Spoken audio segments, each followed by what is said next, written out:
Update on Mazi Nnamdi Kanu's court today being 28th of May 2025. The court proceedings commences today with introduction of further witnesses. Court begins at 9 o'clock a.m. today Nigerian time in the case of FRN versus Nnamdi Kanu, that is Federal Government of Nigeria.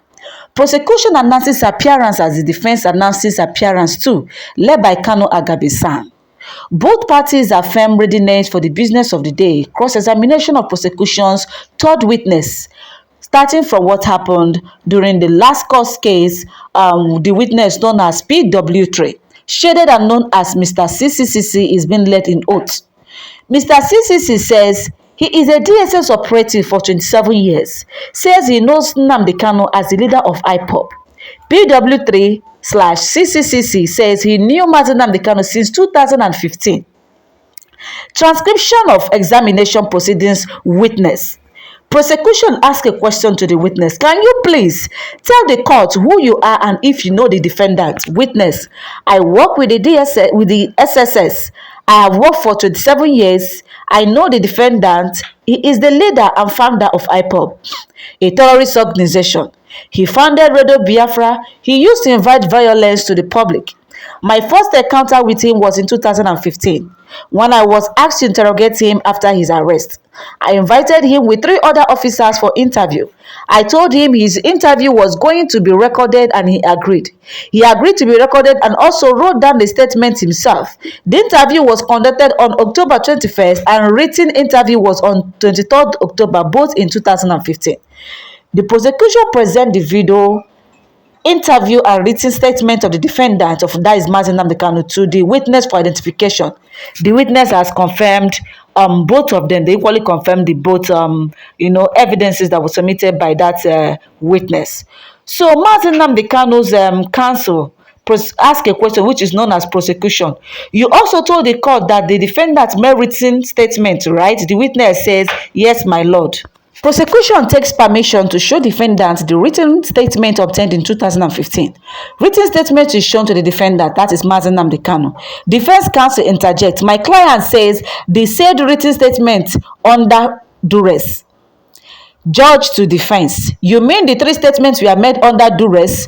Judge: can you prove it? Otherwise, I am going to order trial within trial. You have to prove it. It specifies that your client made the statement involuntarily, that is under duress. Subsequently, the judge asked the defendant to give element of his involuntaries to the written statement, asked that the defendant be given a sheet of paper to write them down. Mazi Nnamdi Kanu's Paul Erokoro-san reads the defendant's involuntary statements. I asked for my lawyer and the DSS refused.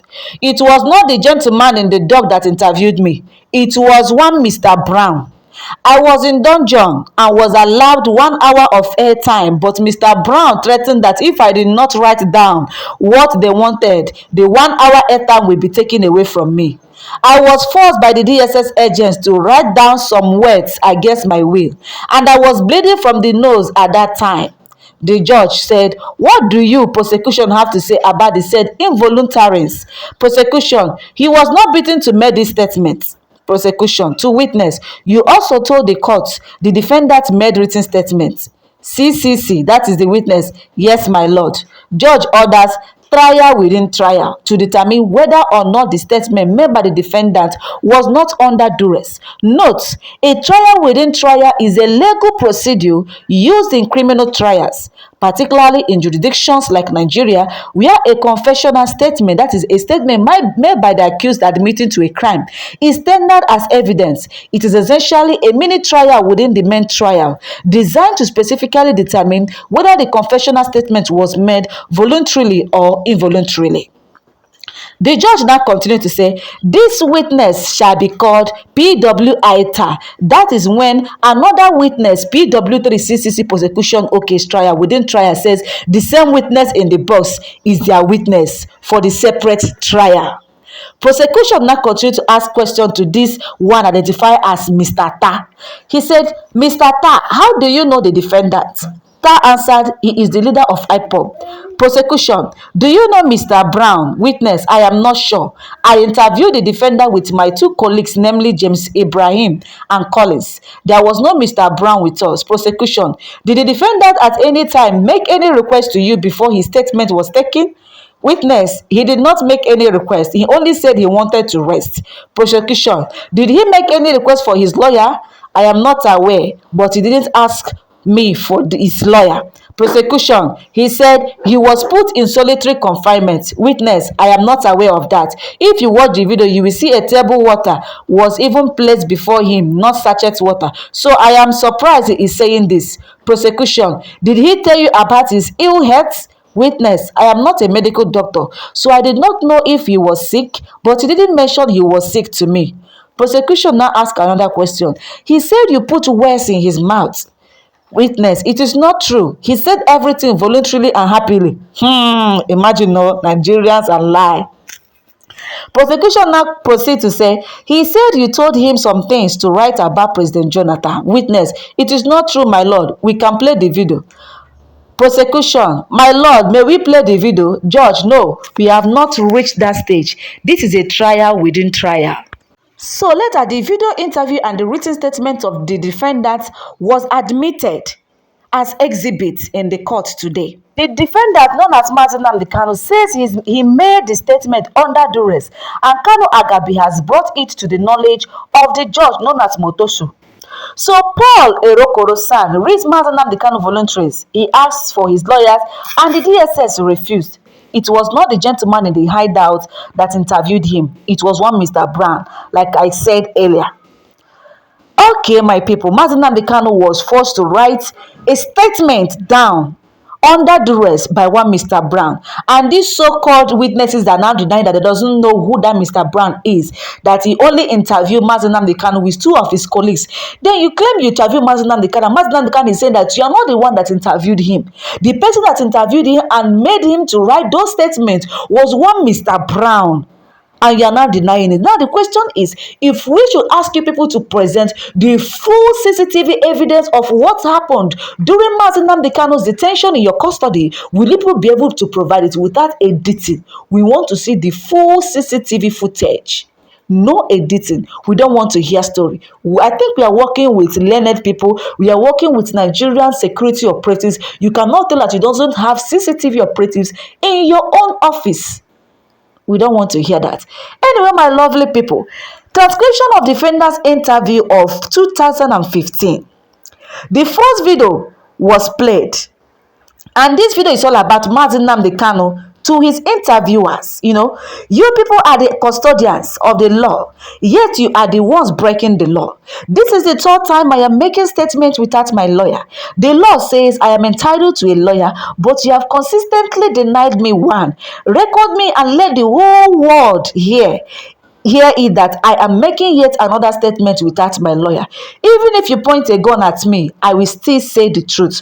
I was the first person to organize a rally against Boko Haram in London in 2007. You have denied me access to my lawyer. You are no more a law enforcement agent. You are a lawbreaker. The first video ended there. And the second video is about Mazi Nnamdi Kanu's interview. And this is about, they say, interviewer now ask a question. How are you?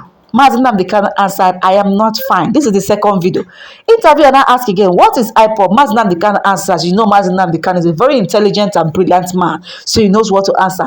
Interviewer now ask, what is the duty of IPOB? Mazi Nnamdi Kanu answers, mentioning that mentioning Biafran territory, the state involved, and mentioned that no state is under compulsion to join IPOB. In case you don't understand what compulsion is all about, he is not forcing any state. He is not forcing, not by force, for your state to join Biafra, but he mentioned the main Biafran state, which all of us we are aware of it. So my lovers, so don't be smarting. I will allow you guys to watch this particular video. This video is the third video which was allowed to play in that particular place. This video is a Mazi Nnamdi Kanu 2012 protest in London against Boko Haram. Watch this video. My name is Nnamdi Kanu. This is why we're here today, is to protest the killing of innocent women and children and men in South Africa all over Nigeria, especially in the northern part of Nigeria.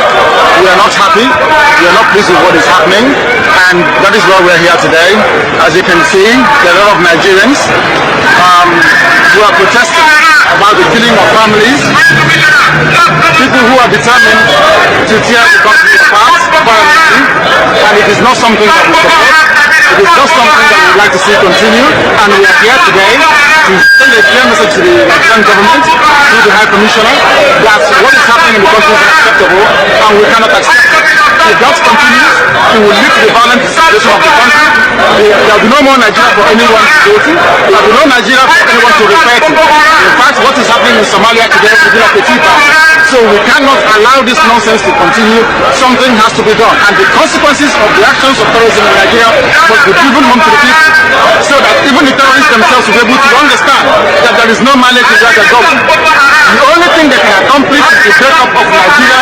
If they think that they can cower people, if they think they can force people to be coerced into a religion which is not theirs, then they are clearly mistaken. We are asking for peace. We are asking for people to get together. We are asking for everybody who loves Nigeria, who is represented with that country, to please prevail upon terrorism in Nigeria so we can bring it to an end. That is why a multitude of Nigerians are gathered here today. Those of us in the UK are determined to work with the government for peace. We are determined to work with the international community for peace. The one thing we cannot stomach is a repeat of 1966. What is happening today in Nigeria was the reason why Nigeria fought a bitter civil war for 3 years between 1967 and 1970. If this continues, there will be another civil war in Nigeria. And this time around, no place will be safe in Nigeria. This time around, nobody will be safe in Nigeria. So it is imperative that everybody who has the interests of the country at heart acts now and immediately to stop this nonsense from continuing. The video you just watched was when Nnamdi Kanu was protesting against Boko Haram in 2007. If you've been following our updates concerning Nnamdi Kanu court trial, since this year you will discover that I keep mentioning that Nnamdi Kanu was once, advocating for revolution for a better Nigeria. But when you discover that the so-called Nigerian politicians, we are not ready to make Nigeria a better country, he now choose to demand for freedom. Same way goes to Simon Ekpa. These people were once advocating for better Nigeria. But the Nigerian government are not interested to make life better for the citizens of the country. So if we are to be in the shoe of Nnamdi Kanu, would you have done what Nnamdi Kanu did or not? Or will you still continue to preach or advocate for a better Nigeria? And we keep doing like people like Sowore, like Very Dark Man, even though that Very Dark Man is busy fighting for the less privileged, fighting against injustice, against illegal detention, against any kinds of oppressors in the country that is being meted to all these commoners, to people that doesn't have a say in the country. Yet he is being kidnapped and whisked out as if he's a nobody. Do you understand? So it means that laws in the country are being made for some people, whereas others, the politicians, the big men, publicly known people, can easily commit a crime and scot-free without EFCC, DSLs, doing anything about it. What do you think about it? Anyway, let us not just keep on the main issue today. We are talking about Nnamdi Kanu court update. As you know, the third video was equally played. Remember, played the first and second video. And the judge said that the third video should be fast forwarded so as to save time. Meanwhile, Judge Omotosho said, I heard Mazi Nnamdi Kanu mentioning repeatedly that his lawyer was not there, that he needed to speak with his lawyer. So I will look into that matter alongside the involuntariness. And the third video is about Mazi Nnamdi Kanu's 2015 interview by the DSS. So after playing the video for trial within trial proceedings, which happens to be the last for that particular proceedings, the content also entails another interview of the defendant by DSS officers. Transcription of examination proceedings continues for witness PW3CCC. The defense asked a question. I observed throughout the videos played, none of the interviewers showed their faces. Why? Witness answered, we are protected by the law. Defense asked another question. Did you introduce yourself to the defendant before the interview? Did you tell him your real name? Witness, yes, I mentioned my name. Defense, do you know the names of everyone working on your organization? Witness says no. Defense, did you ever enter the cell or where the defendant was confined? Witness, I didn't really get what the question.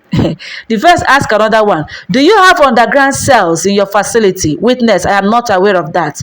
Defense, are you aware that so many people detained in your custody have announced that they were kept in underground cell? Witness, I am just hearing it. Defense, did you hear when Sowo said he was detained in an underground cell? Witness, anybody can say anything to whip up public sympathy.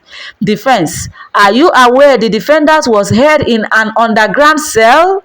Witness, I am not aware. It cannot be true. Defense, did you notice you people were forcing the defendant on what to write?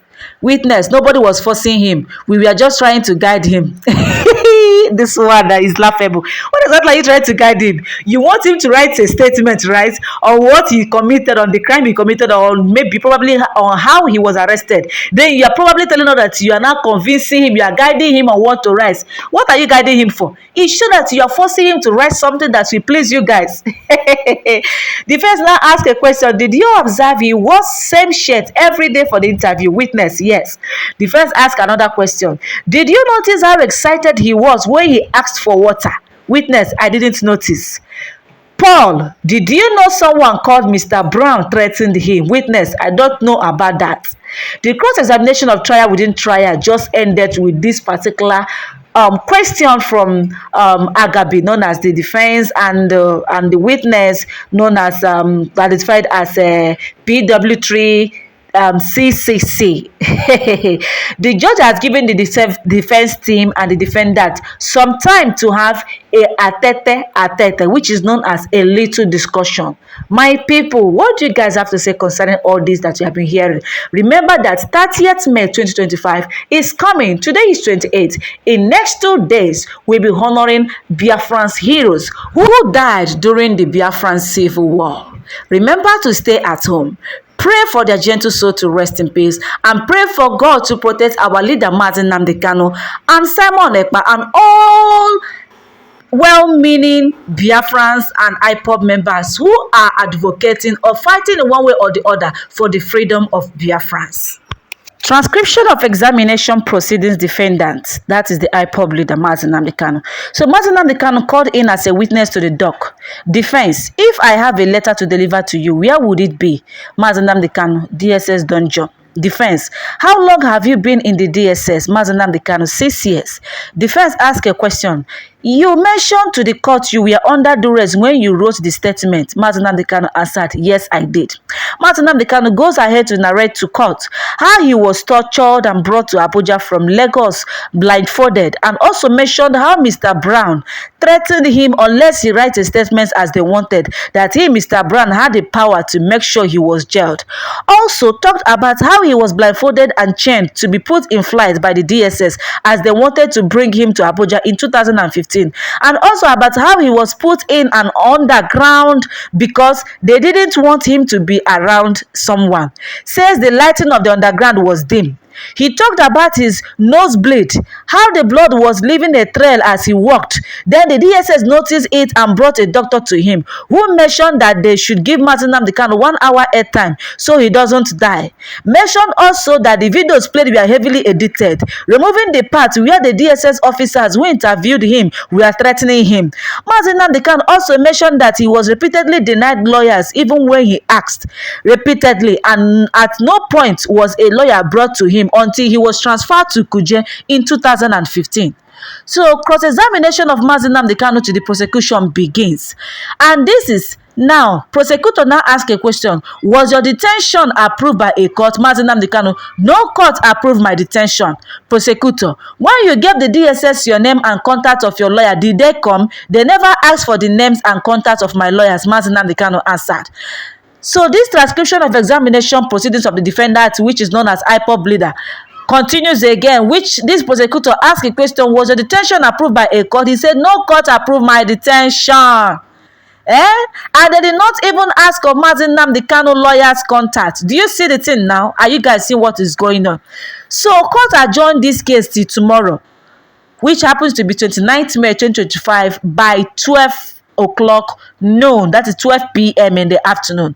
Anyway, my lovers and lovers of freedom, my viewers, and all well-wishers of Mazi Nnamdi Kanu, we are waiting, and all our prayers are with Mazi Nnamdi Kanu for freedom at last. Because if you check all these evidences that all these DSS are bringing up, it shows that they did not brought the full details of what's happened. Like Mazi Nnamdi Kanu said, that these videos were heavily edited, that where they were questioning him heavily, forcing him to say what is not expected to say, threatening him to write what is not expected to write, that they remove all these things. And where he was even attended by a doctor, that all these places were heavily edited. Where are those parts? Like I said earlier, that if these people are saying that Mazi Nnamdi Kanu said this, say that, what happens to all the rest of the videos? You claim you don't know who Mr. Brown is, and Mazi Nnamdi Kanu is mentioning Mr. Brown, was threatening him. You claim you don't know that you have an underground cell in your own facility, while Mazi Nnamdi Kanu testified that he was kept underground in an underground cell. The same thing so was said during his own time.